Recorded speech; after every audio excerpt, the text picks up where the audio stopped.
నా అభిమానులకు కూడా చెప్తా ఉన్నాను, నన్ను కాదని మీరు జగన్కి ఓటేశారు మర్చిపోను. ఈ రోజున మీరు సఫర్ అవుతున్నారు, నేను కాదు. మీ భవిష్యత్తు కోసం వచ్చాను నేను రోడ్ల మీదకి. శుభ్రంగా కోట్లు సంపాదించుకునే మార్గాలు ఉన్నాయి నా దగ్గర, యాక్టింగ్ స్కిల్స్ ఉన్నాయి. అన్నీ కాదనుకొని ఎందుకు వచ్చాను? నన్ను నేలే, మన మనుషులే, మనవాళ్ళే, తప్పన పెడితే నేను 2 చోట్ల ఓడిపోయాను. 2 చోట్ల బాధ లేదు, నిలబడ్డా. 2 చోట్ల ఓటమి బాధ మీకు ఎలా ఉంటుందో తెలుసా? ఒక ఎగ్జామ్ పోతే మీకు బాధ ఎలా ఉంటుందో విద్యార్థికి తెలుసు. అలాంటిది నేను 2 చోట్ల ఓడిపోతే నేను నైరాశ్యం బాధ ఉండింది. పవన్ కళ్యాణ్ ఫ్రస్ట్రేషన్ పీక్స్లోకి వెళ్ళింది అనేది నిన్న సభ చూస్తే అర్థమైంది. ఈరోజు పవన్ కళ్యాణ్ తెలుసుకోవాల్సింది, ఆవేశంగా ఊగితేనో గట్టిగా అరిసి మాట్లాడితే ఓట్లు పడతాయంటే ఆర్ నారాయణమూర్తి గారు ఎప్పుడో ప్రధానమంత్రి అయి ఉండేవారు. సో ఆవేశంగా ఊగామా, అరిచి మాట్లాడామా అనేది కాదు.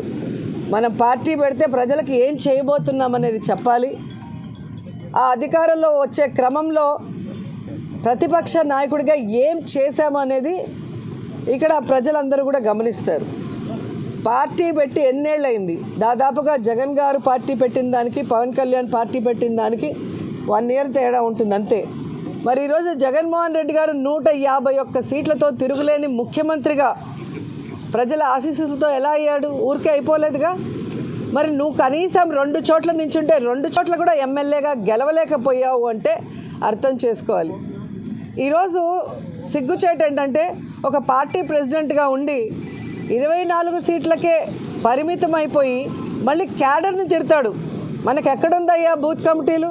మనకెక్కడుందయ్యా మండల కమిటీలు? ఎవరండి డిజైన్ చేయాలి? మండల కమిటీలను ఎవరు ఏర్పాటు చేయాలి? బూత్ కమిటీలను ఎవరు ఏర్పాటు చేయాలి? పార్టీ ప్రెసిడెంట్ చేయాలి.